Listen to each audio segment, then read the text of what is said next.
We are now. Well, welcome to the Realty Success Hub. I'm Realtor Aaron Brown, and you're watching the Realty Success Show. We're here today with cleanfluencer Angela Brown, and we're talking about her new book, The Ultimate Guide to Move In, Move Out Cleaning. Angela, how are you today? I'm excellent. I am super excited to talk to you about my book because for the very first time ever, you don't have to hire a cleaning service to do the move in, move out cleaning. With the book, and I'll tell you all about the book today, but with the book, a homeowner can go step by step through the entire process from the time they decide to list their home to the time that they are moving and they put their home on the market and they move out and it's a complete move out and the house is empty. So from beginning to end, it's all inside the book. Yay. I'm so excited, and I've got a ton of questions for you today. But just briefly, I wanted to hear a little bit about you. I know you've been in the industry for a long time, and you're writing all kinds of material and um, impacting the world in such a positive way. Could you tell us just a little bit about that before we jump into a bunch of fun questions? Yes, thank you. And I want to say hi to all of my friends. Hello, everybody that's jumping in here to join us. I want to say hi and thank you so much for having your time to spend with us today. We're super excited that you're here. Glad to have you with us. So yes, I've been in the cleaning industry for 32 years. I started a cleaning company back in 1991, and it was a desperate attempt to pay my bills. In all frankness, I worked tables at a restaurant. I waited tables at a restaurant, and one of the managers had a cleaning business, and she said, "Hey, check this out. We can wait tables at night. We can clean houses during the day." And I said, "Cool, I'm in. What do I got to do?" And I grew up in a house with lots of brothers and sisters, and we had inspections twice a day. I'm like, I got the cleaning thing down. She did not. She did not. She was the house cleaner that would lift up a rug and sweep stuff under it and hope nobody noticed. Oh And at no. the I know. And at the end of my first day, I was like, we are so going to get fired. And I made $150 my first day. And I was like, wait a second, I'm in the wrong business. I need to be in the cleaning business. But I knew that I couldn't stay in business with her because our work ethic was really different. And I felt that if people were going to spend a lot of money, they deserved to live in a clean home, not a home that was dirtier because the house cleaners came and they took shortcuts. And so I left the end of that day. I took my money and I ran, as they say. I was like, I like what I saw, but I didn't like it this way. And so I started my own house cleaning business the next day. I didn't take the client that we cleaned for, but I started my own business the next day, knowing nothing about business. And then I went to a mad state of, oh my goodness, I got to take classes on business and accounting. And oh no, I've hired people. I don't know about managing employees and all the things. So I learned how to run a business by trial and error. And so now I train house cleaners and maids how to run their own house cleaning companies. That's what I do now for a living. But we are now in 37 countries and 191 languages, and we've certified thousands, like 17,000 cleaning companies over the course of the last several years. So I'm really proud of what we've done. But yeah, we're in countries all over the world now. Yeah, you've got some amazing training programs to certify companies through their process, correct? Yeah, and it's things that I mean, like if you watch TikTok today, not to knock TikTokers, but like don't get me started. You'll see people with like happy music and they're dumping all kinds of cleaning chemicals inside the toilet and like, look at me, and you're waiting for an explosion to happen. And it's one of the most irresponsible things I've ever seen. It's not safe at all to mix cleaning chemicals. And so we take the other approach. It's kind of like the boring approach, like read the labels, read the safety data sheets. Make sure that your employees don't woof fumes because they can end up in the hospital, like things like that. And whatever you do, please don't experiment on your customers' surfaces and appliances. Oh And so no. I It sounds like some know, horror stories. I know. And I'm not the fun person that's like, oh yeah, sure, a new cleaning thing. Let's just use it on everything. No, I'm like, whoa, fancy label. But before you use it, please double check and triple check yourself because as a house cleaner, you're bonded and insured. But here's the caveat. If I have a cleaning solution and I'm using it in a customer's home, I'm being paid to be there to clean. That cleaning chemical is in my care, custody, and control. And what that means is I'm expected to know how to use it. And if I don't, and I screw up the customer's surfaces or flooring or cabinets or whatever, the insurance company is not going to help me. They're going to say that was in your care, custody, and control, and you should have known better, or you should have had training. And if you don't have any training and you're just kind of like winging it, you're going to have damage. And I get to be on the receiving end of it, where every day I get phone calls from homeowners. They're like, "You're not going to believe what my house cleaner used." And I said, "Please tell me they were insured." Well, they weren't, because I went with the cheapest company. And so, like, what do I do now? And I'm like, pray hard. One of the two of you is going to have to come up with some money to replace whatever it is that's ruined. I'm sorry, but like next time, check the insurance before, you know what I mean? And then as a house cleaner, we can't recommend enough that people get training. And I'm talking about chemical safety. I'm talking about Mhm. personal protective equipment. I'm talking about how to clean your equipment and supplies between jobs. Because I mean, like, most Mhm. people don't think about it. Like, we have a cleaning company that comes to my house and they bring their vacuum. That vacuum has just gone over all of the floors in a house that has 4 dogs. And now they're Mm. bringing it to a home where this home has allergy sensitivities and no pets at all. And now they're vacuuming all their floors with the same vacuum that has all the pet dander and all the stuff on that vacuum, and it hasn't been wiped down or sanitized in between jobs. So I'm just saying there are certain rules that we want to follow in order to keep ourselves safe and to keep the families whose homes they've put in our care safe, if that makes sense. This definitely sounds like information for a book. Well, that is not the book that we want to share with people, is like all the horror stories. Angela is the rare being who brings the mental mindset to the cleaning process. KR, thank you so much for your vote of confidence. I appreciate that. Thank you very much. And hello. Yes, for integrity. Yes, yes, for integrity. That's what we're talking about. Integrity means a lot. Yes, yes, it does. Customer service means a lot. Anyone in Atlanta you recommend? I'm willing to learn and train. Yes, I do. There are several people in Atlanta, and I will leave links in the notes after we're done, because I got to check in with my CRM to get you their contact information. But I got lots of friends that are trained and certified in Atlanta, and they're spectacular. Yes, yes, yes. I love Atlanta cleaners. We're buds. But yeah, speaking of book, we are in an era right now where information is everywhere. And so I wanted, speaking of my book, I wanted for people to have the ultimate move in, move out cleaning guide. And this is important as a realtor, because every single real estate deal, whether you're buying or selling a home, involves a move in or a move out cleaning. And there are a lot of people that have no earthly idea what that means. And so they hire a company, and the cleaning company is like, "Oh, that's going to be $1,500. And they're like, "Whoa, that's a lot of money." It is a lot of money, but do you know what it entails? Do you know what's involved? And when you start learning what's involved, you're like, "Whoa, I didn't know that had to be cleaned." Like, you mean I got to open up the windows, and the little cracks and crevices that are there that the windows slide down into have to be cleaned? I mean, that's icky. There's lots of gunk and cobwebs and stuff. I got to clean that too. There's a lot of stuff that has to be cleaned, which is why it takes so much longer to do, and which is why it costs so much money. But for those people that are budget conscious and they're trying to save some money, there are some steps you can take today that will put you on the right path, that will lead you to having a really clean house for the listing of your property. And then check it out. There's a whole section in here on how to quick clean your house between showings, because we're going to live in the house, right? And then the realtor calls and says, what does the realtor say? "Hey, we're on our way over. Get On out of our the way. house." And you have to say, "Absolutely, come on over," right?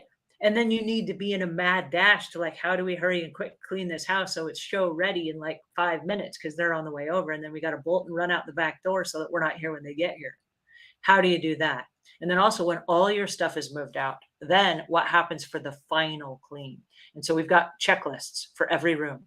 And in every checklist, I have a breakdown of the supplies that you're going to need, and I have a breakdown of the personal protective equipment that you're going to need. And then I have a list on how to do that task. So it's a really great book. I forget what the price of the book is. I think it's on sale right now for like $10 or something. It's an awesome Christmas gift coming up to the holidays. But for realtors that are out there that want to help their customers and they don't want to pay for the big clean, they can give their customers a copy of the book and let them do the cleaning. So Hey, hopefully realtors will, I have to jump in really quick. I've please. used your book with clients, and I'll tell you, I usually pay for cleaning when I'm getting a home listed. Mhm. And giving your book to clients before the home goes on the market has been invaluable. I have never had a better resource to hand a client than your book. And that's what I'm so excited about today. And I wanted to really jump into it in detail. The experience I've had with clients that have gone through your book, their house has been absolutely perfect for the listing. I mean, Yay. That's what I I'm want to hear. down to the windows. So I can testify that your book is phenomenal. And thank you so, so much for putting it together. Every realtor out there, if you're a realtor, buy this for every one of your clients. I promise it is worth the investment. No question. And and hopefully, and I've talked to a lot of realtors over the years, a lot of realtors are actually paying for that cleaning for their clients. And I Yes. would love for the realtors to keep the money that they earn and not reinvest it at such great expense to make sure that the house is show ready to sell. Well, and just to put that into perspective, a typical cleaning runs anywhere from about $600 to $1,500 for a home. Um, and Angela's book you can get for 10, $15. So it's worth it. It's a Don't deal. order them in bulk. All right, well, let's have your questions. And thank you for the vote of confidence. By the way, this is being recorded. So every day when I wake up, I'm going to play your recording of your kind words, and it's going to give me a boost for the day and put me in the right frame of mind. So thank you. Well, wonderful. Well, for those of you that are just joining us, I'm Realtor Aaron Brown, and you're watching the Realty Success Show. We're here today with cleanfluencer Angela Brown, and we're talking about her new book, The Ultimate Guide to Move In, Move Out Cleaning. And Angela, I wanted to start with why is the move in, move out clean so important for homeowners to get right before putting their home on the market? I love that question. And it's a question that's often overlooked because people live in a space that they use every day. And because they use it every day, they walk past a box of stuff that's right there and they don't see it. They become house blind to it. And as a result of that, they don't see what actually needs to be cleaned. So when they start looking at the home with new eyes and they're like, hey, wait a second, somebody's going to come in. Oh, there's been that box that's been there for 14 years. That box needs to move, and they're seeing it for the first time in 10 or 12 years, like it's been there every day, but they've become house blind to it. So in the process of doing the move in, move out cleaning, the very first thing that's going to happen is they're going to discover a whole bunch of stuff. And I hate to say this, I'm not trying to make it sound like people are stupid, but it's going to make them see a whole bunch of stuff that has been right underneath their nose the entire time. It's like if you ever go looking for something and you look everywhere for it and can't find it, and then lo and behold, it's sitting right there on the desk in front of you. It's that kind of thing. And so as you go through to do the move out clean, you're going to start discovering a bunch of stuff you didn't know you had, a bunch of stuff you know you shouldn't have. And then it's going to also uncover some home repairs that you're like, oh, wait a second. We probably should fix that before we actually even call people over to have them come take a look at our house. So it's going to uncover a bunch of things that your home needs in order for you to get the highest value and the highest dollar for the home that you're about to sell. Fantastic. That's absolutely right on point. I was just in a house and they had put caulking all over the outside of the house that was a different color than the paint, um, and had done it years ago to keep ants out of the house. Okay. But they had become completely blind to it. And it was just glaring when you walked around the house. And then also, like in their garage, he smoked cigars in the garage. So the smell was overpowering, but also one of those things like he was just used to it and didn't think twice about it. So it'll be fun. It'll be fun to jump into some of those here shortly. So Jay Weber says house blind is a great term. We're not moving, but I've been focusing on decluttering. Amazing how many things collect that you just stop noticing. You know what? That is so true. That is so true. And by the time that if you ever do this, like we do a decluttering Saturday, where if my husband rents a truck, he'll say, oh, wait a second, I have a truck. What can we get rid of just because I have this truck for the day? And so then we go looking for things like, hey, if we were going to take a load to the landfill, what can we get rid of today that we're not using? And all of a sudden we discover all kinds of things that we've just been walking past week after week, month after year. didn't realize that we had them and weren't using them. So yeah, Mhm. it's a term that really becomes important when we start talking about a move in, move out clean. We're like, wait a second, we're not ready to move yet. Well, I have another couple of questions for you here. And for those of you that are just joining us, I'm Realtor Aaron Brown, and you're watching the Realty Success Show. We're here today with cleanfluencer Angela Brown, and we're talking about her new book, The Move In, Move Out Cleaning. Angela, what should homeowners be looking for during the initial move in, move out clean in terms of wear and tear on the home? There are a lot of things that we don't pay attention to, again, because we are house blind. And so it goes into the cleaning slash repairs, and you're not going to find them until you start cleaning. So when you start cleaning, there are things like I have soap scum in my shower. And so as I start cleaning the soap scum, we realize that at the bottom of the shower, there's this little tiny piece of rubber, and it fits inside the bottom of the shower that when you close the door, it seals the door so that no water leaks out. But what you'll notice as you're starting to clean that is that it has been torn. And so that needs to be replaced. But also, as the door swinged open, and here's this little hanging piece of shower door rubber, that wet rubber hit the side of the baseboard on the other side of the shower. And now that baseboard is waterlogged and damaged. And now there's a little bit of gunk down there. And because there was water and moisture in the air, the dust that's just regular tracking dust throughout the house has like settled on those baseboards. And not only do the baseboards look nasty, but now they're warped and the baseboard needs to be replaced, as well as that little rubber strip at the bottom of the shower. It doesn't seem like a very important thing, but a homeowner or a prospective homeowner that's going to come in, the first thing they're going to see is they're going to see this lovely shower and then like this torn piece of rubber, right? We're house blind, we don't see it. They're going to look over and they're going to see the water damaged baseboard, and they're going to think, oh no, there's a bathroom leak in this house. And so then they're going to want an appraisal on the house, and they're going to want an inspection and to make sure that there's no leaking water or whatever. And you're like, there's no leaking water anywhere, right? You know there's not. But because that weird little piece of rubber hit the baseboard and it wigged out the baseboard, it's going to look like there's a whole lot more damage than there actually is. That's just Absolutely makes sense. one suggestion. Yeah, I was going to say there's so many of those little things, right? Yeah. Well, it's little things like the dryer vent.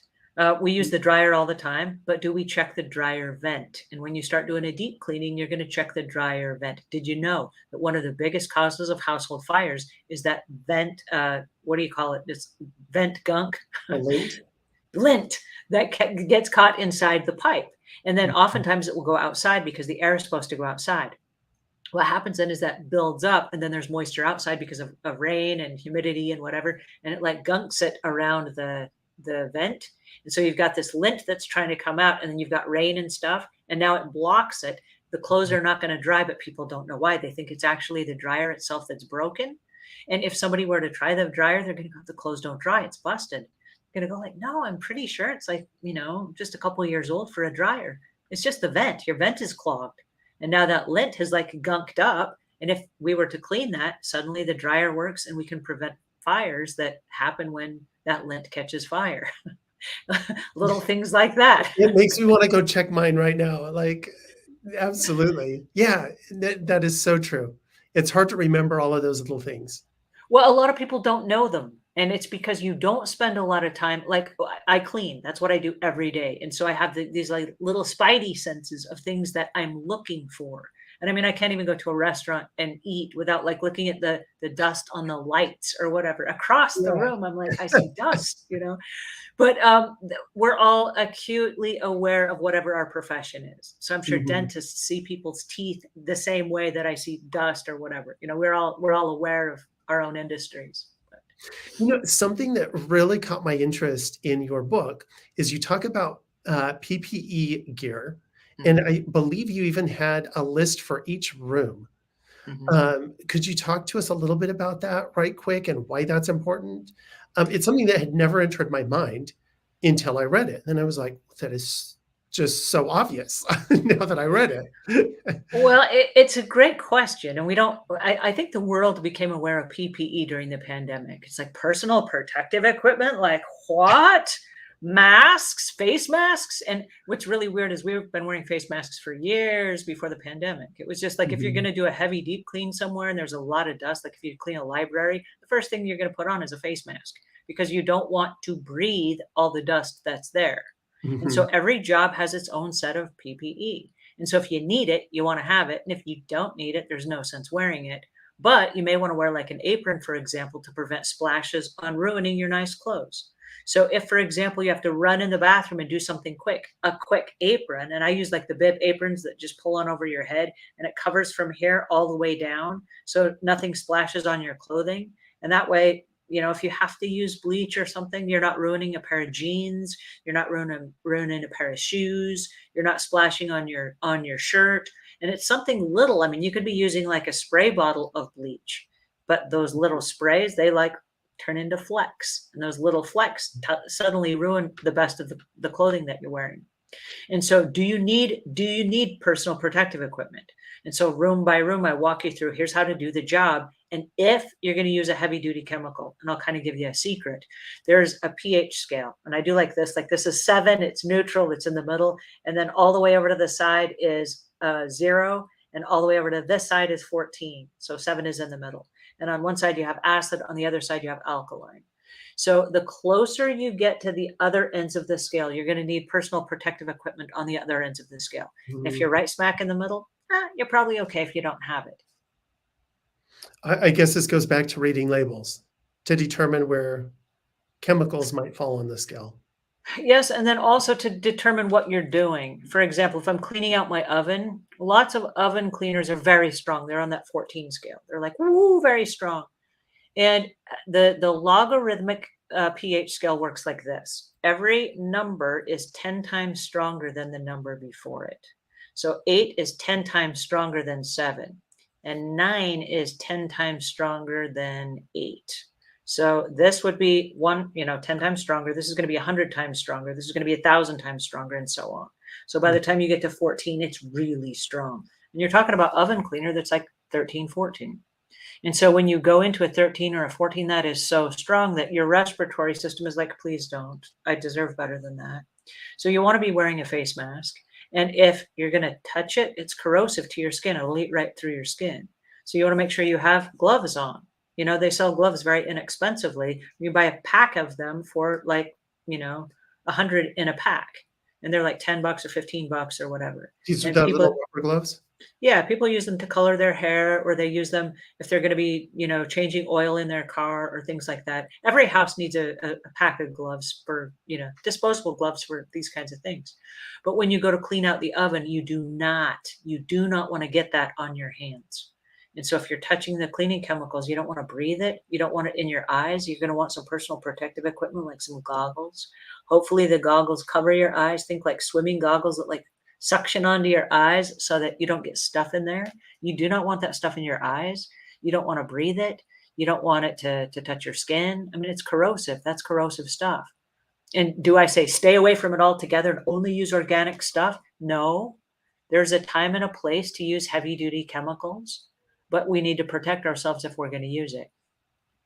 So, Yeah, well, and you have so many great ideas. I know that, I don't know that it was in your book, but I remember you talking about putting a sheet down in your oven to help mhm. keep it clean, Ah, like foil and things like that, just to speed up that cleaning process. And you have so many great tips on each one of those things. Um, I used to think you could just spray your oven full of oven cleaner and then hit the self clean and walk away. And then it would just clean it until I all read right. this All stuff. right. Wait, whatever you just said, don't anybody do that. If you spray oven cleaner, that's what you decided to use to clean your oven. And if you hit the self cleaning, that's what you decided to do to clean your oven. And if you do them both, you are going to create the most toxic fumes that are going to knock you out flat on your butt and you are going to be in the hospital. Okay. This Do is not, why your book is so important. do not do that. All right, that actually happened to a customer of not a customer of ours, but somebody that we know, and they Mhm. called us and they said, "What do I do now?" And I said, "Get out of the house as fast as possible. Open the windows and get out of the house." The guy, I'm so sad. They were seniors, and the guy's like, "Well, my wife is not in good health." I said, "She's going to be in worse health if you don't get out of the house right now." You do whatever you got to do. Call somebody, get a neighbor. I don't care what you got to do, but get out of the house and do not come back tonight. He's like, "Oh, I didn't mean to do that." And I said, "No, you did not mean to do that, but you can't stay in the house tonight. The fumes are so intense." And I said, "Get your cat out of the house too. Your cat will be dead in the morning."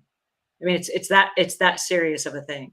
If you spray oven cleaner and then you do the self-cleaning oven is going to heat up upwards of 1,000 degrees. And so now you have that toxic fume that's just kind of like exemplified. A human can't withstand it. Don't do that, please. I'm so grateful that you wrote a book for these types Thanks. of things because I just run into clients every day that tell me stuff like this, and I'm like, in retrospect, this is crazy.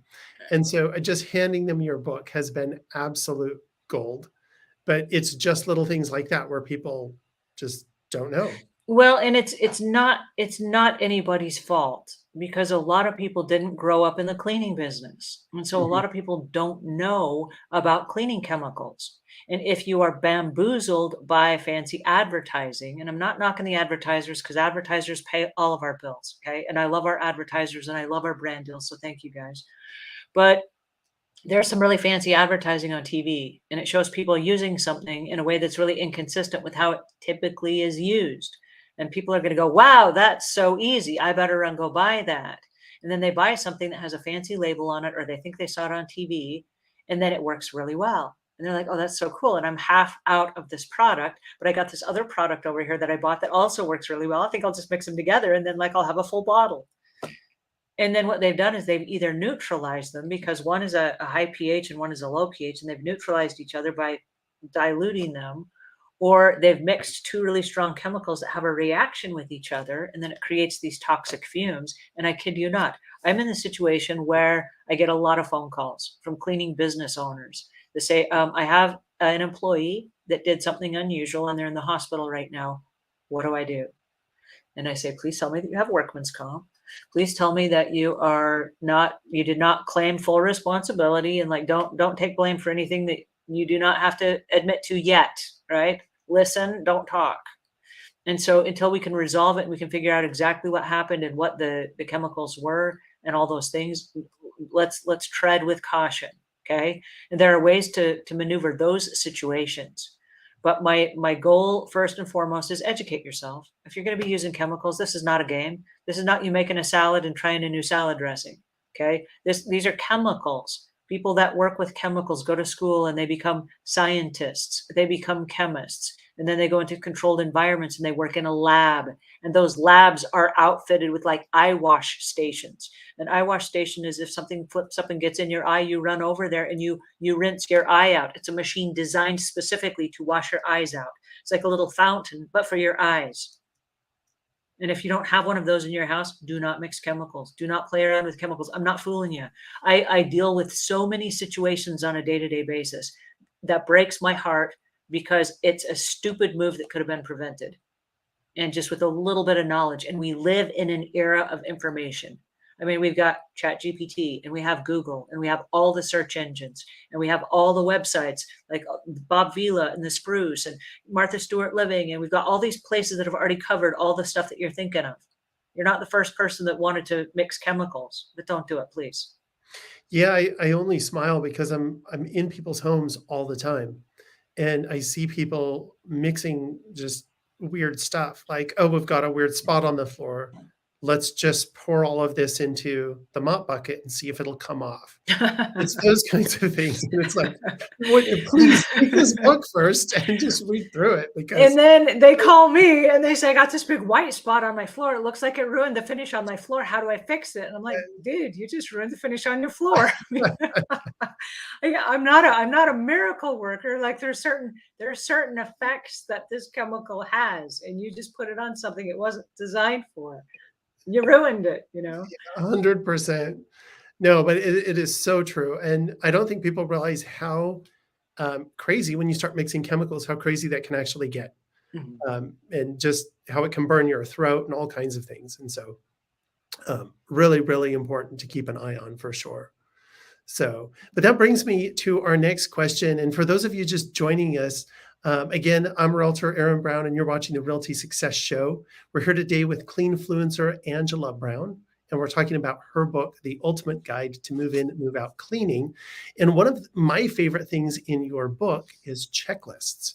Mm. And I don't know why people haven't used these before, but it's one of my favorite things about your book. Can we talk about your checklists, how you came up with them, why you came up with them? It seems like there's one for every room. There are lots of reasons I use checklists. And yes, thank you for bringing them up. There is one for every room. And here's the reason why I use checklists. If I'm starting a project and I'm going to budget my time, because time is of the essence, especially if you're getting ready to sell your house. There's so much to do in a short amount of time. Don't waste your time just like wandering in a room and not knowing what to do. If you have a checklist that tells you these are the cleaning supplies you need, this is the personal protective equipment that you need, here's how to do the task, you can go boom, boom, boom, boom, boom, and you can check this stuff off the list. If you didn't get to it and you have to leave, you got to go pick up the kids from school or something. When you come back, you can pick up exactly where you left off and you can keep going. If time is of the essence, and let's say you're an entrepreneur or you are an executive or you're a busy person and you don't have the time to do it yourself, you can give someone else the checklist. And you can say, hey, listen, I'll pay you however much dollars per hour, follow the checklist, do the items, let me know when it's done. And you can outsource that task.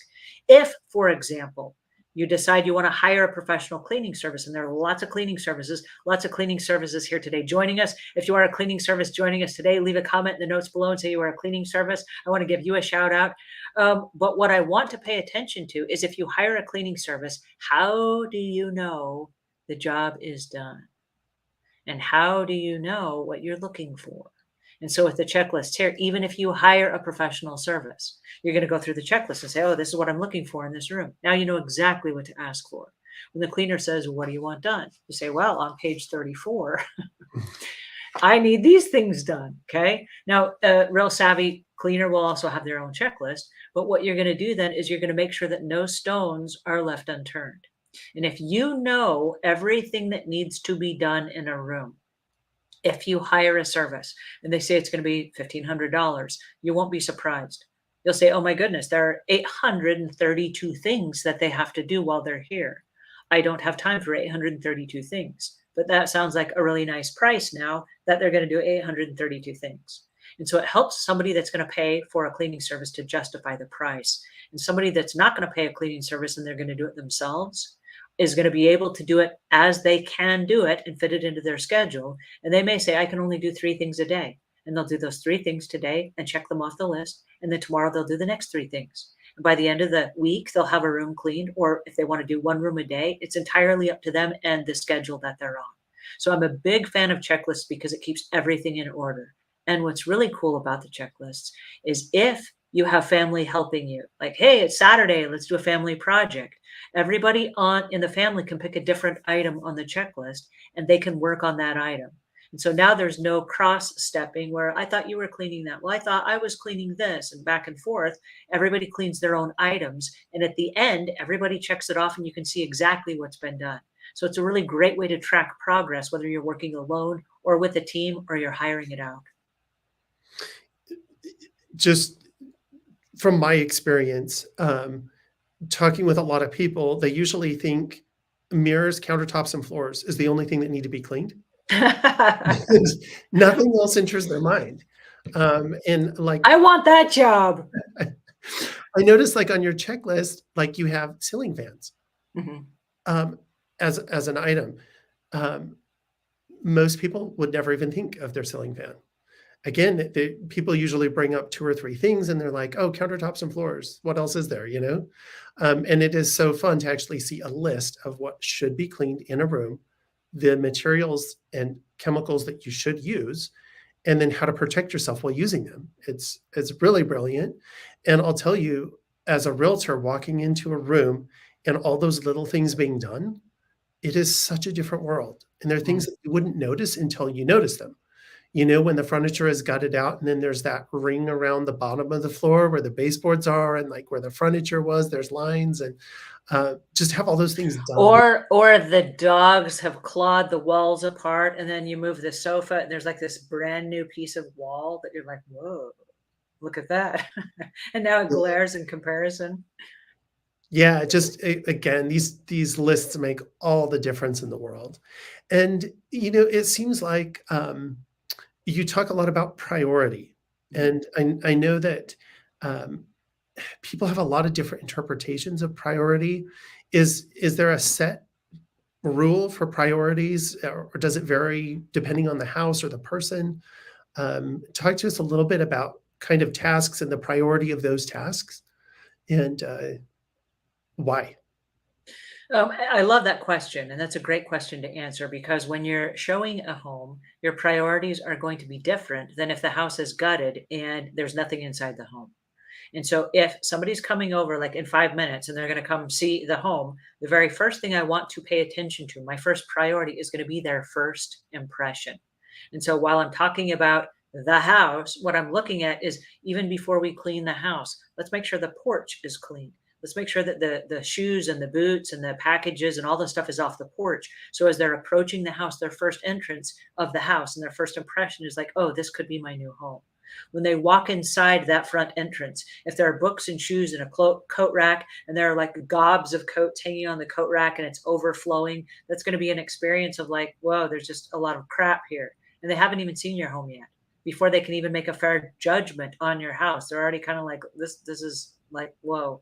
So you want to make sure that everything moving in, and we talk about the ceiling fans. If you have like a two-story great room or a two-story entrance and they walk in and there are cobwebs on that chandelier up there, that's the first thing they're going to see. They're walking in like looking around going, is this going to be my new home? So what you want to do is you want to stand at the front door with new eyes and pretend like you're the first time that you're walking into this house. What do you see? And that's your first priority. And then where are they going to go? Are they going to go to the right or are they going to go to the left?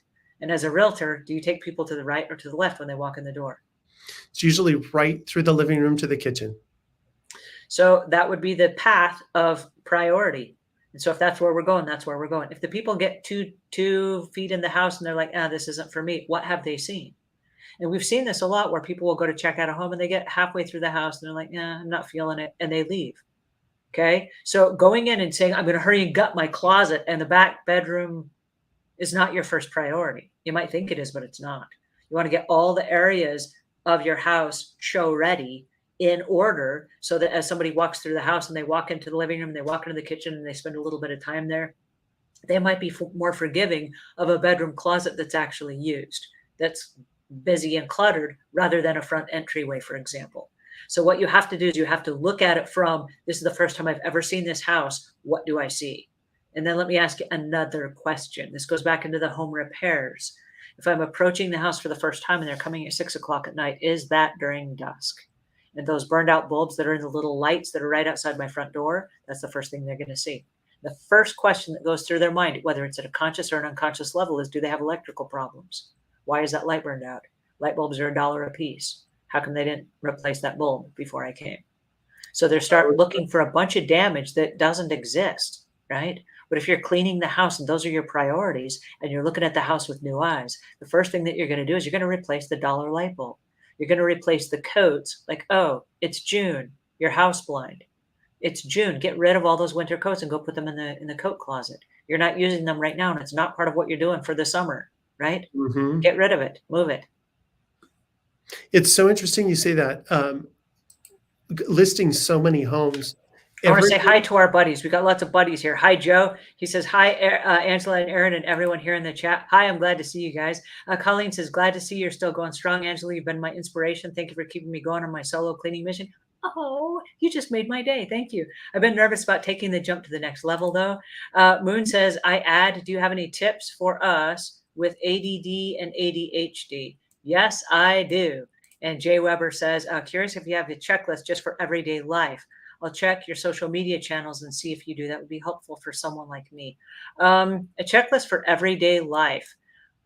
Let me sidestep for 1 second. I don't have a checklist for everyday life, but I am doing a series right now called Content Creator Burnout. And it's for people that are living everyday life to the max and what happens when they reach burnout. And that is as close to an everyday checklist as you're going to find from me. And it's every morning. It's a live session that I do every morning for about 15 to 20 minutes.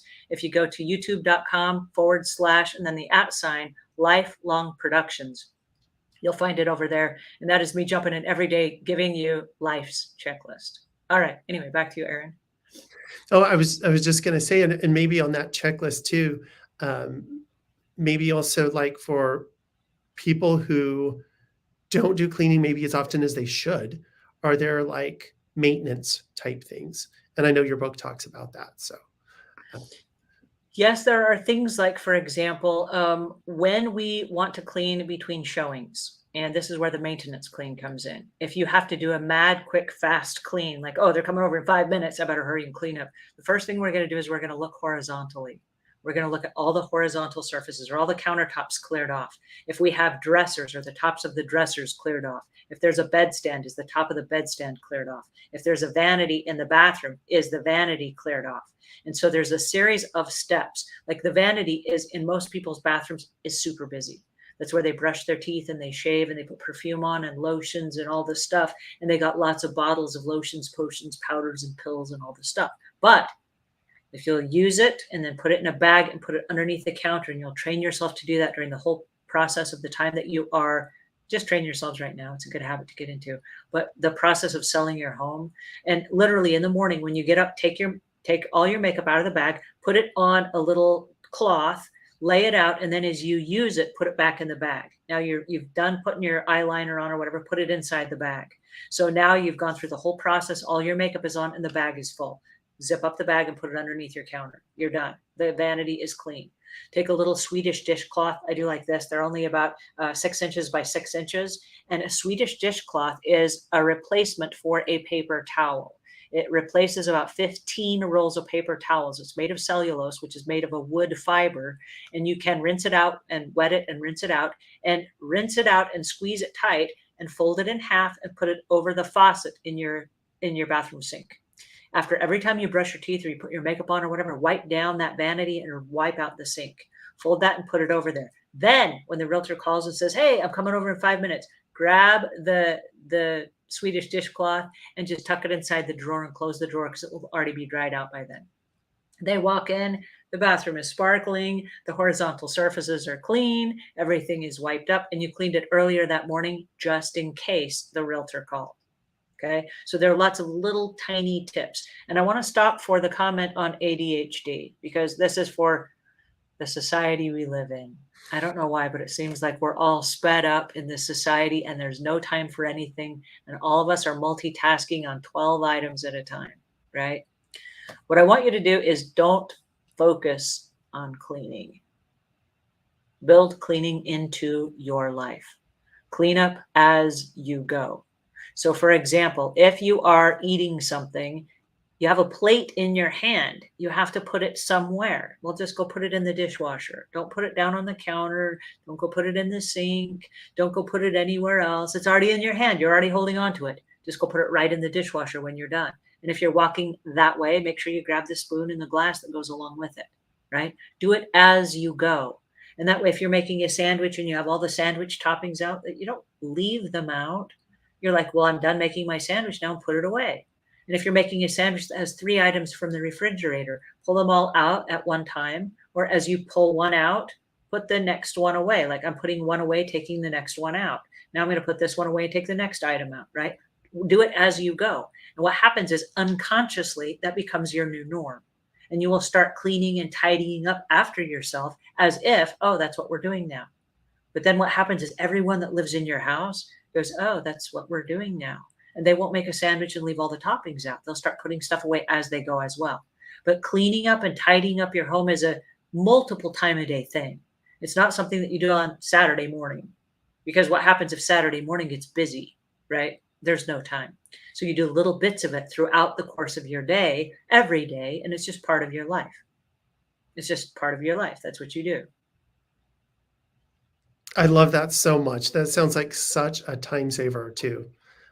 Cleaning can get so overwhelming and the task seems so monumental for the ones of us that don't do it all the time. I love the idea of just those micro cleans as you're going throughout your day.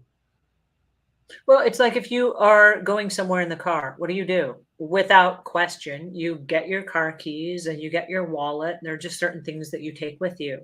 But if you had a routine when you get out of the car and you come back in the house, like you bring the groceries in, you bring the wallet in, you bring the keys in, and you bring any trash that you accumulated on the way. If you brought all that in, it's just part of the process. And you don't think about it every time, you just do it naturally. Like we have a rule in our house. Every time we get out of the car, we take whatever trash is in the car. And wherever we're going, there's a trash can. So like if you're going into a store, but you just ate something and you have a wrapper, don't leave the wrapper in your car. I'm walking into the store and there's a garbage can right there in the parking lot. I'm just going to put it in the garbage can on my way in. And so you get out of the car, you take whatever's in the car out with you. And so there's never any garbage in the car because you cleaned it out after every use. Boom, boom, boom, boom, boom. It's just part of the process. I love that. When it comes to time management, can you give us some tips on that? Because especially uh, talking about people who have ADHD and ADD, it seems like when they jump on a task, they'll go to take the garbage out and then trip over something, and then they're on to another task. And you know, sometimes hours can go by. Mm-hmm. There's a lot of movement and commotion, but nothing really gets done.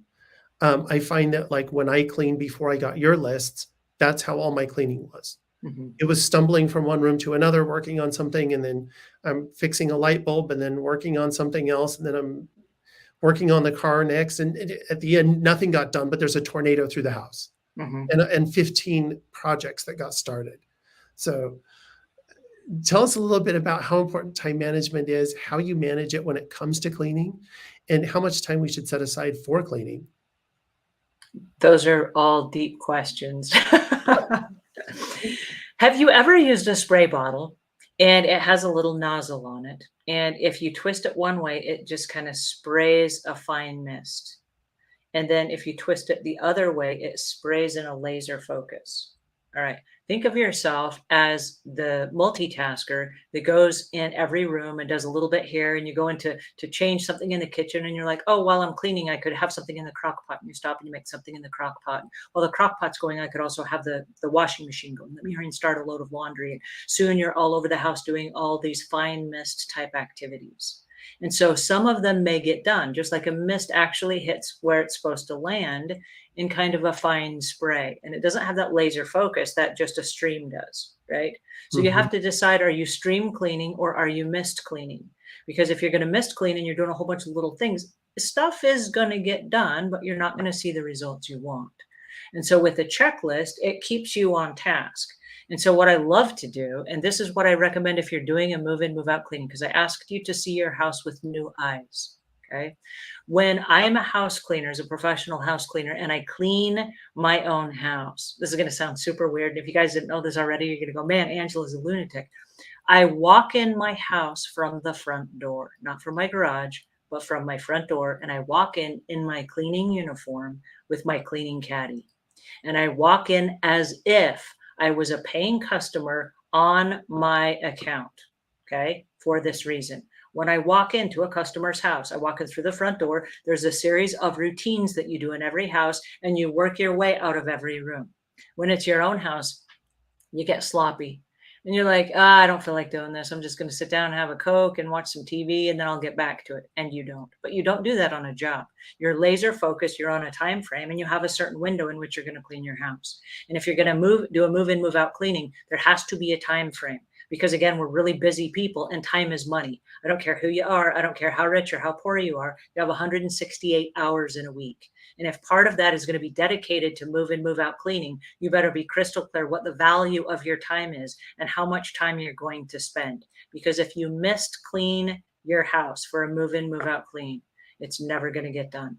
And you're going to be frustrated because you're going to spin your wheels replacing the light bulb and doing all those things. You replace the light bulb when you say, hey, listen, it's possible. We're listing our house right now. It's possible we could have showings as early as tomorrow. What do you do today? You go outside and you replace the light bulbs. And if you're doing that, don't replace the light bulb out on the front porch without replacing every other light bulb in your house simultaneously. Do a quick walk around the house, and on your checklist right now, we're replacing light bulbs. Check every single light. Does every light bulb work? Does every light socket work? Does every plug work? Now you're going to know, does your electricity work? Is there a breaker somewhere that's flipped? And if you can flip the breaker, does it work now? Because you don't want to have an electrician come out and you got to pay for an electrician for him to flip the breaker switch. That's happened so many times because a breaker flipped and people didn't know it. And they're thinking, oh, I have broken wires. A mouse must have chewed through my wires. No, they did not. Your breaker box flipped. That's it, right? Go fix it. But Yeah. if you're laser focused, you're thinking of that stream. It's that laser stream. It's not a mist. So are you mist cleaning or are you laser focused stream cleaning? That's my question. I love the analogy. I love that analogy. I've never heard that, but likened to cleaning, that is so wonderful for life. So I love that focused stream or mist. Also, touching on the light bulb thing for just a moment, can we talk about that? Just in terms of so many people go out to their garage and open that random drawer of light bulbs and start plugging them in all over, different colors. Some are LED, some are giant. Over the bathroom vanity, there's like 4 different types of light bulbs going on at listings. Could you speak to that for just a moment to our listeners, how important it is when it comes to lighting your home? Yes, lighting is actually not a cleaning question, but I do want to share this with you. And this goes back to the cleaning, how you present your design, whatever the design is of your home, however you present your home, that is your product that you're selling. Okay, your home is the product that you're selling. And I want to stop for a second and move away from houses. I want to take you to a restaurant for a second. Imagine that you're in a restaurant. What you're selling is a burger and fries. A burger and fries that's delivered in a little tiny red plastic bin with little white and red checkered paper costs how much? $7.95. But if I take that same hamburger and fries and I put it on a glass plate and I put it on a white tablecloth with a really expensive looking spoon and fork, and it's with a really nice setting, how much does that burger and fries cost right now? It costs $28.95. I just earned $20 more because of the presentation of that burger and fries, right? So if you have a home, how are you going to present your home? So what you're asking about is you're asking about ambiance. So when I come into the home, what does this make me feel like? And if I walk in and there's like a bright fluorescent light, and then there's like an LED light and an incandescent bulb, and they're all in the same bathroom, and they've got dust on the top of them, and one light is burned out, what the heck, right? You've created this weird, Yes. chaotic, frenetic energy where now Mhm. instead of feeling like you're getting the little basket of fries and the burger, or getting the really nice fancy burger and fries, what you feel like is you feel like you've gone through the drive through and they gave you an order and you're looking at it going, is this what I ordered? Is this someone else's order? Is this even mine? Right? You don't even recognize it. So what I want you to do is this: when you are walking through, if you have multiple light bulbs, and many people do, pull them all out of one, different places and match them up. Put all your incandescent bulbs in one place, put your bright LED lights in another place, so that that room, that's what that looks like in that room. And if you have dimmers, put them on the dimmer switches. We want everything to be well lit, but not like blow you away so bright, right? It's really great that there are different types of bulbs that can be anywhere from like 15 watt to 60 watt. And so you want something that's easy on the eyes. But if nothing else, like if you don't know about lights and you don't know about wattage and you don't know any of those things, walk into the room and do this. Here's the easy test. Walk in and say, how does this room make me feel? And if this room is like, I like this room makes me want to be in here, good on you. But if you walk in and you're kind of like, and you live there, oh my goodness, you have the power to change it, because light bulbs are only a few bucks. They're actually more expensive now than they were before, but they're only a Yeah. few bucks. And on note on light bulbs, because this goes back to the cleaning, please do not ever clean a light bulb when the light is on. Do not clean it when the light is on. It's called a hot light bulb. And if you go to clean it with something like, let's say, a Swiffer duster, okay, this is a Swiffer duster head. If you clean it with this and it's hot, it's going to like melt that duster right to the light. And if you're lucky, it will just bust the light and it will free the duster. Okay. But it's going to bust the light. And I can't tell you how many people on jobs or people in their own homes will bust lights and then they're like, oh, now I got to go buy a light bulb. Yeah, you do. You busted it.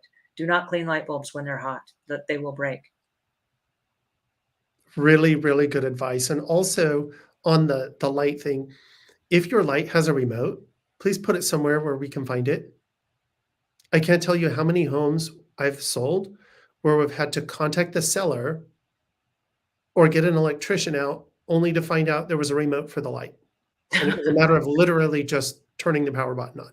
Yeah. And somebody took it and threw it in a dresser drawer because they didn't put the little hook on the wall next to the light. And the light switch won't make the light go on. Mhm. And so now an electrician has to come out. So And simple, that gets really expensive for everybody. Don't be that guy. don't be that guy. There you go. Or Well, hey, girl. for those of you that are just joining us, again, I'm Realtor Aaron Brown here, and you're watching the Realty Success Show. We're here today with the cleanfluencer, Angela Brown, and we're talking about her book, The Ultimate Guide to Move In, Move Out Cleaning. And Angela, in your book, you make a list of items needed for cleaning each room. I want to know how important it is that people have those specific items or tools. And can we just use whatever? Yes and no. I don't want you to go out and buy a whole bunch of cleaning supplies, but I don't want you to randomly use stuff under the sink just because it's there. So we've done a lot of move in, move out cleanings, and I can't tell you how many times. Don't do this to a house cleaner if you're going to pay them. Just pull everything out from underneath the kitchen sink and go here. Use all these supplies because cleaning supplies, believe it or not, have a shelf life. And most of the time, once it's opened, and the seal has been broken, it's between 12 to 18 months. And there are people that have cleaning supplies that are 5, 6, 8 years old.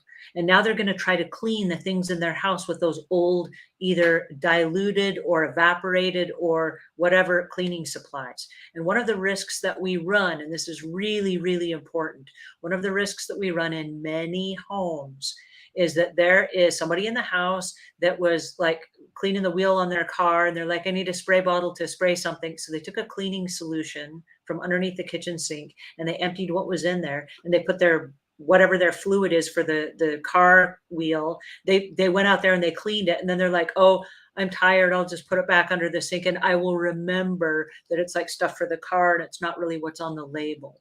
Okay. Then the next person comes in and they don't know that. And they're like, oh, this is the stuff I'm supposed to use on my granite countertop. And they spray that stuff all over their granite countertop and it ruins the surface. Okay. So the reason there's a list of what is inside the book is I want you to know what you can and can't use. And if you're using a particular cleaning solution, and we talked about reading the safety data sheets or the labels, if it says this is and it always tells you, this is an orange solution or this is a clear solution. If it says it's a clear solution and you open it up and it looks like car oil, that ain't what's on the label, right? Do not use that. And there are times where people have just like written with a marking pen, like this is pest control or whatever on something that is supposed to clean windows. Now I don't trust I don't trust the label and I don't trust the handwriting. I have no idea what's in there, right? And so please don't do that. Do not play that game and do not play that game when you're getting ready to do a move in, move out clean. Because if on your way out the door, you ruin your beautiful, expensive surfaces, guess what? You got to replace them. And you don't have insurance unless it's a homeowner's insurance. You don't have like a cleaner's insurance for that. And if you damaged it while you're cleaning, I mean, you tap into your homeowners and pay a fortune, but don't do that. Just don't do that. So yeah, On it's that, important to use the right solutions. yeah, and on that note, I mean, most cleaning solutions aren't that expensive. You have a resource library Mhm. of the types of things to use in your home um, when it comes to cleaners and even down to types of dusters and vacuums. And I have found, at least for myself and my clients, it is so much more inexpensive just to get your list, Mm. to just go to your resource library and buy those items as you're out buying items. If you're going to buy a cleaner, buy something off the list. Because then And it's, thanks for saying that. But my list is cultivated over 32 years as a professional house cleaner. So I'm not going to lead you astray, and I'm not going to give you sorry solutions that are just one-time use. When you move to your new house, now you have all the cleaning solutions that you need for your new house, and it's going to be stuff that's going to help you maintain your home in the way that you deserve to live in a clean home. And so one thing that I've done that's really interesting with the way this book is set up is instead of just listing stuff that could be out of stock or could be out of, I don't know, maybe they changed the label or maybe they changed the product or whatever. What I've done is I've sent you a resource guide. And the book is also available on Amazon, and so is the checklist. And so there's a link in there. When you click on that link or you go to that resource page, it's going to take you directly to the aisle in my Amazon store where you can buy everything online. And the reason I like that is because if something goes out of style, for example, there's a particular degreaser that I recommend, and there are a lot of versions of it. And I don't think the rest of the versions are as good as the one that I recommend. But if you go to that one and it's out of stock, then there will be a solution. And I can replace that online version quicker than I can reprint a book. So if I have to give you a replacement, like I know during the pandemic, one of the main cleaners that we use as professional house cleaners went on hiatus during the pandemic because the company that manufactures them also manufactures a disinfectant. And they went into high disinfectant mode 24/7 around the clock, and they stopped putting their other products that were like their sub products. They put all those products on hold. And we were like, whoa, what just happened to all of our cleaning supplies? And I mean, if you remember during the pandemic, the whole world ran short on cleaning supplies. But if something is out of stock, then we'll give you a replacement that is equally as good, that you're not left hanging. So check that out as well. Yeah, it makes such a difference. And I know a lot of people, when they go into the cleaning aisle, they'll just grab something random, all purpose, general, whatever. Um, Makes so much more sense just to get the things on your list and accumulate those over time. Then you have the perfect tool and the perfect cleaner for each situation in your home, and you're not using, tile cleaner on your windows. And thank you for saying that. Somebody says, and it's Jay Weber, I actually meant an everyday or weekly checklist, cleaning checklist. The daily or weekly checklist is the one that we, as professional house cleaners, use. It's great for every home. It walks you through every room of the home and all the things to clean. You can find that at savvycleaner.com/worksheets. And I will leave a link in the notes to that as well so that you can pick that up. But that's the regular everyday cleaning list for a maintenance clean. Wonderful. Thank you so much. Hey, real quickly, when it comes to decluttering and cleaning your home, what comes first when it comes to putting your home on the market? I know people kind of get lost between like cleaning and decluttering. Um, Maybe you could talk to us just real quickly about that. That's going to go back to the tidy up as you go, but we call it a one-touch method. So if you're going to touch something once, we touched on this really quickly when we talked about the dinner plates. It's already in Mhm. your hand. That's one touch. Don't set it down somewhere. Don't set it down over here. Don't set it in the sink. Those are multiple touches. So every time you use something, think, I'm using something right now. What is my next step? And so if you're taking off your clothes in the morning when you're getting dressed, what is my next step? They don't go over the chair. They don't go in the chair. They don't go on the bed. They don't go on the floor. The next step is they either go hung up because you're going to wear it again, or it goes inside the hamper. That is the next touch. And so if we only touch things once, it's the one touch method. And really, literally, if you take off your socks at night, where do they go? And literally ask yourself, where do these go? Am I done with these for the day? Do they go in the hamper? And if they do, then in the hamper they go. That's your one touch. The next touch is they go inside the washing machine, right? Don't keep touching stuff and moving stuff around and busying yourself with all these extra things, because that's the spray method and it's not as effective, right? So one touch. Every time you touch something, like I'm done with this book right now, where does it go? It doesn't go on the chair. It doesn't go on the table. It goes back on the bookshelf. If that's the place for it, it goes back on the bookshelf. I'm done reading the book, boom, it goes put away. And so if you'll train yourself in that habit, there's not a lot to tidy up because you're doing it as you go, which is a much simpler method. I've always wondered why your house looks so beautifully staged, and it makes perfect sense now. You live the one touch method. Well, I do because I too am ADHD. I'm always raced. I'm always pulled in a bunch of different directions. And my philosophy, and this is my personal philosophy in closing. I know I'm trying to hang on here because I could keep talking to you all day, and I respect your time and all of our guests. So I want to be respectful. But as I go through the course of my life, my philosophy is this: I'm not coming back. I'm not coming back. I'm going to go through because I'm moving forward in my life, and I'm not coming back. I'm Hmm, not coming back to hang powerful. stuff back up, to tidy stuff up, to put stuff away. I'm going to do it right now as I go, and I'm not coming back. And so if we follow that thought all the way through, every time we start a project, we're going to finish the project because we're not coming back. We're not going to do it later. We're not going to come back. Sometimes we have to, and that's the exception to the rule. But if your main stream of operation is I'm moving forward and I'm not coming back, we will finish the tasks that we do along the way and we will be that laser focus. Mm. That is so, so good. That it just, I have to ask this because I run into this every day in real estate.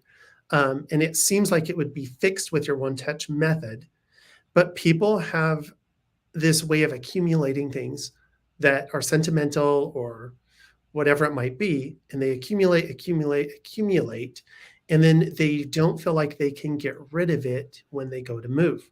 And we're talking garages full of stuff, closets full of stuff, etc.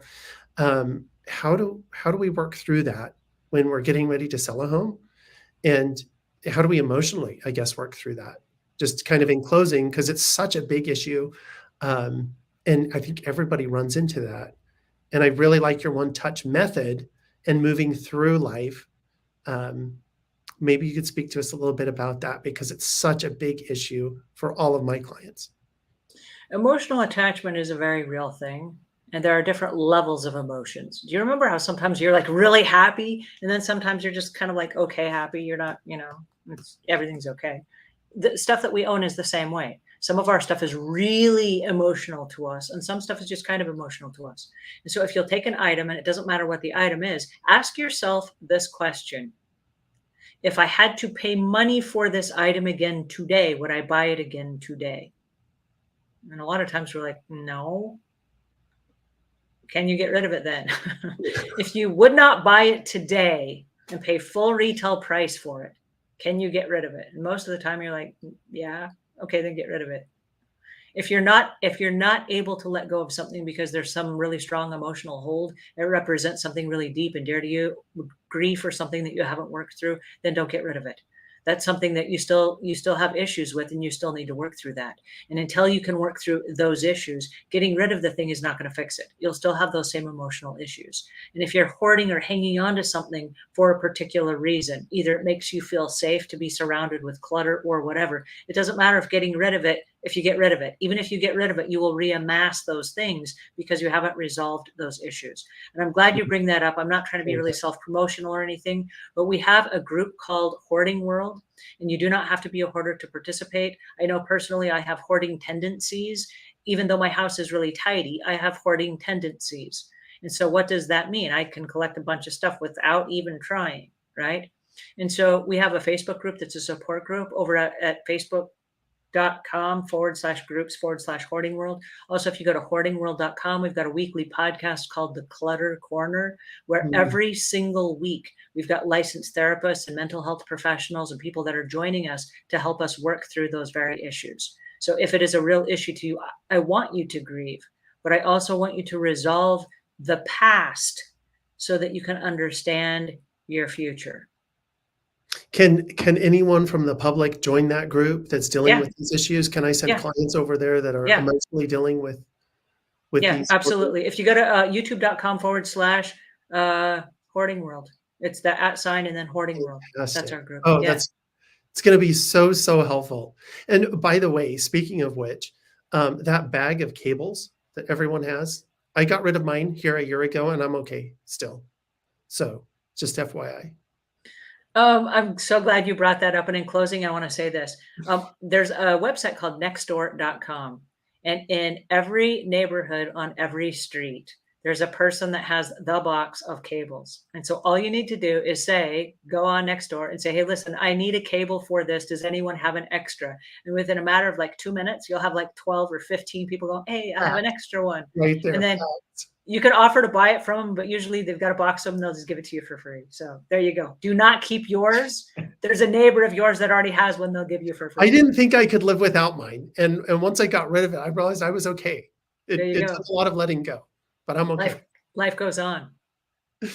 Angela, it's been so fun having you today. Thank you so much for jumping on the Realty Success Show. Can you please tell us where we can find you, where we can find your book, where we can find out what you're doing all across the social medias and online? Yeah, thanks so much. In respect of your time, it is the ultimate guide to move in, move out cleaning. Thank you so much, Erin, for having me on your show today. I'm really happy about this book, and I'm really proud of it because I think it's going to save homeowners a bunch of money. It's also going to help the house cleaners that do the move in, move out cleanings, and it's going to help realtors. So yay! You can find me on all the social medias at Ask Angela Brown. Ask Angela Brown, and I'm on all the social medias. So come find me, come hang out, and let's clean together. Thank you so, so much. I know we're at the top of the hour. Do we have time for another question or two here from the audience, or is that something we can answer later? I can answer those in all of the show notes. Oh, I do want to fantastic. be respectful of everybody's time. We're at an hour and 9 minutes. So All thank you right. guys so much for Thank joining you us. so, so much. Appreciate you and appreciate everyone who joined in today. Thank you All guys. right. Have a great rest of your week. Take care. Thank you.